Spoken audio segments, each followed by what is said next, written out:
This video is sponsored by ELO.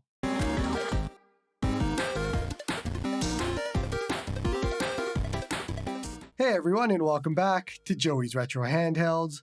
I'm Joey, and today we're going to take a look at the ELO Vagabond mobile controller. It is this thing right here.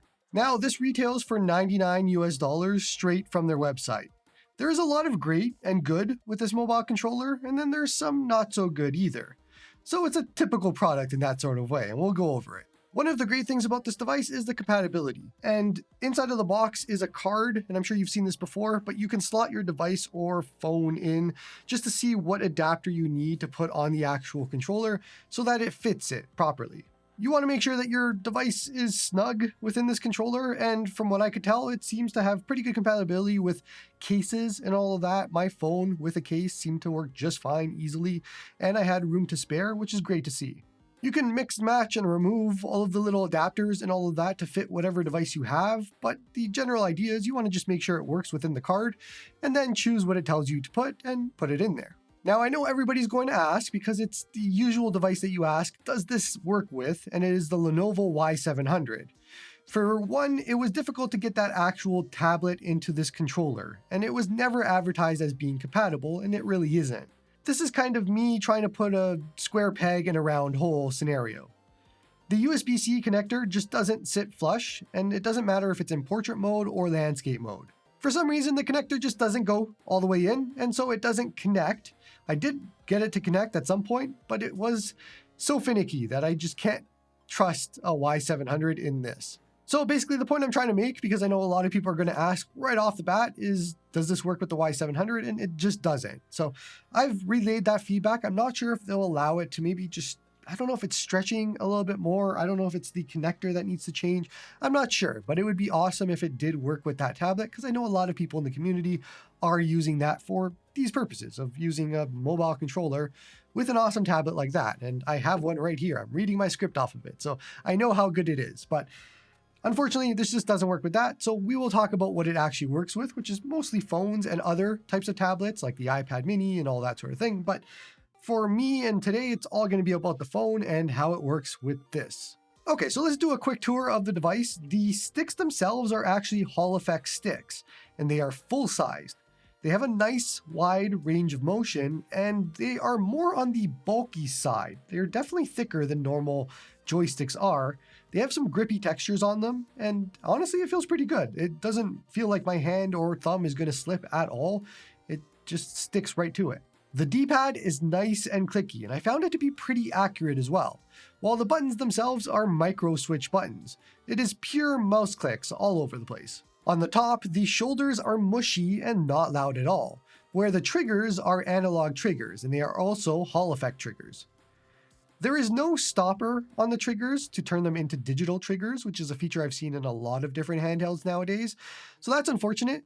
But there is a super cool switch on the back, and it lets you turn off the back buttons, so you don't accidentally click them while playing if you don't use them. I gotta be honest, this is kind of genius. I love seeing this. I don't know, this feature is something I did not know existed. Didn't even know it was a thing, but just being able to push this little switch somehow, hold on, push the switch a little bit, and now suddenly I can't push that button.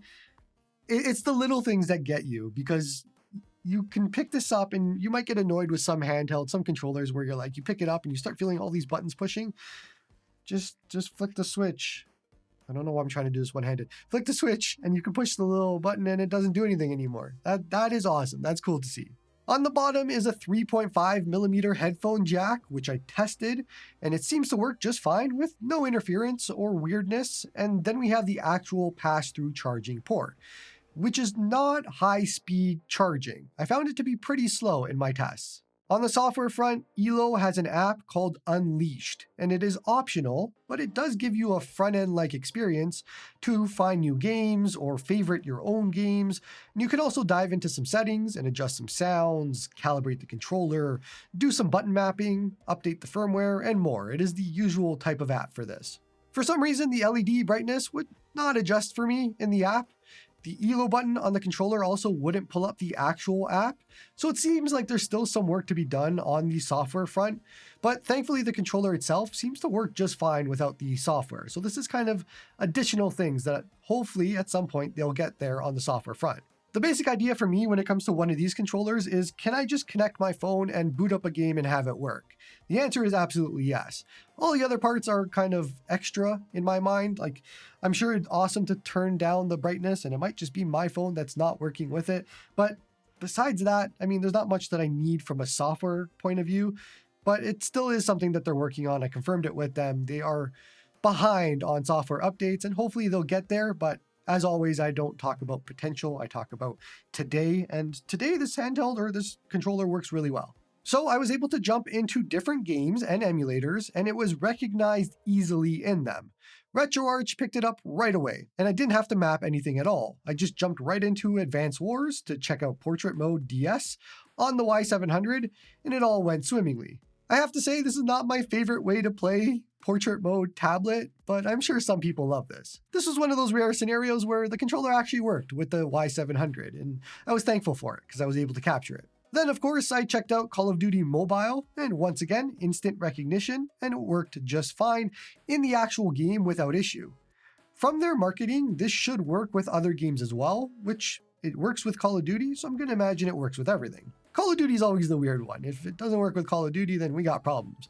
But this one's fine. Now, weirdly enough, they do advertise this as working with Genshin Impact.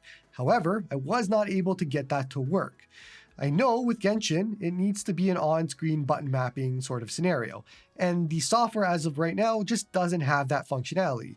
So it seems like they're marketing it as working with that, but that is a future sort of upgrade or update. I did check with them on this. They do have on-screen button mapping coming pretty soon, just not here yet. So if you're buying this for Genshin, you might want to wait a little bit longer until it's fully supported with on-screen button mapping and all that sort of thing. Just a side tangent, how the hell does Genshin Impact not have native Android controller support at this point in 2025? I don't know how much Apple paid for exclusivity on that thing, but it's insane that we can't connect a controller on Android and just play Genshin Impact. Now, what surprised me, however, was that this instantly worked with the official PS Remote Play app, which I really didn't expect. Typically, you need a DualSense controller for that to work, but it seems like they are mimicking that DualSense controller here in the software, or something like that, which is awesome because it means that you can now play official PS Remote Play and don't need the PX Play app, which is a paid app, and so you can just go official and play all of your PlayStation Remote Play games. This is a PS Portal for half the price of a PS Portal. It's awesome. Of course, I had to test out my usual use case, and that is Artemis streaming. It picked up the controller as my Xbox 360 controller right away, and I went right into Final Fantasy VII Rebirth, and I was on my way. So as far as compatibility goes, with the exception of the Y700, which was never advertised as being applicable to this controller, and with the exception of Genshin Impact, which has on-screen button control mapping at some point coming in the future, this controller seems to do everything it's advertising, which is pretty cool. So control-wise, I'm actually a big fan of this, and for the most part, I think I would probably put this in a phone category. I don't have any other tablets to test, like the iPad mini and all that sort of thing, but with my phone, this is sturdy, it's not going anywhere, the controls feel fantastic. All of this works in a nice package, and the controls themselves are really nice. The whole package feels premium in a nice way. It doesn't feel cheap, it doesn't feel like it's gonna break. All of that feels great and sturdy, and I really like that. However, there is one bad with this controller that I hope they can adjust at some point, and that is the USB-C connector. So when you have a USB-C connector like this, it is not angled that way. So when you try and put your phone in, and I'm going to do it here, when I try and put my phone in, it is very difficult because the connector wants to sit aiming towards the controller instead of aiming up. And so what I have to do when I want to put my phone in here is actually do it from the top, go like this, and then kind of eyeball wherever the little slot for the USB-C connector will be. And it just seems like it's not, like even right now, it is struggling to get in there. This is a funny pun, I guess, but it is struggling to get in there in a nice way. And there we go. Now I finally got it. That part is a little iffy, I guess. It just takes some work. I would like them to angle that USB-C connector a little bit so you can easily slide in your device. Right now it is angled the opposite way, and that doesn't help you at all. So it moves around that USB-C connector. It doesn't hurt you at all. You can move it up and down. So I think they just need to adjust it a little bit. So it's angled slightly, and then you could just throw your phone in and it moves down.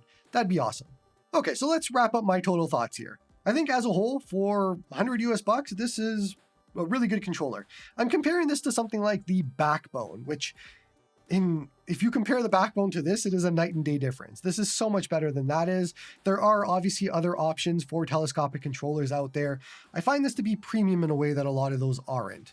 This just feels great. The Hall effect sticks, the Hall effect triggers, the D-pad, the micro switch buttons, everything just feels nice and sturdy and just good in a way. Like this isn't gonna kind of fall out of your hands, all of that sort of thing. And it's nice and comfortable thanks to the grips that it has. Overall, I mean, it's a really good purchase for $100. I don't really have a lot of negatives to say. My main negatives, like I mentioned before, that USB-C connector, of course. Not going to dock them points for not working with the Y700. It would be awesome if it could work with that, but they never advertised that. So it's just unfortunate, but if they could make that work, that'd be cool too. And otherwise, it's the on-screen button mapping, which I'm hoping will come pretty soon because people are going to want to play Genshin on this or other games that have just touchscreen controls. So you want to be able to button map on those. Otherwise, yeah, easy recommendation from me if you're looking at this device and you want to buy one of these telescopic controllers and it works with a phone and all that sort of thing, then yeah, easy recommendation on my part. Check out the link in the description to purchase one if you're interested in it. That's going to be it for this one.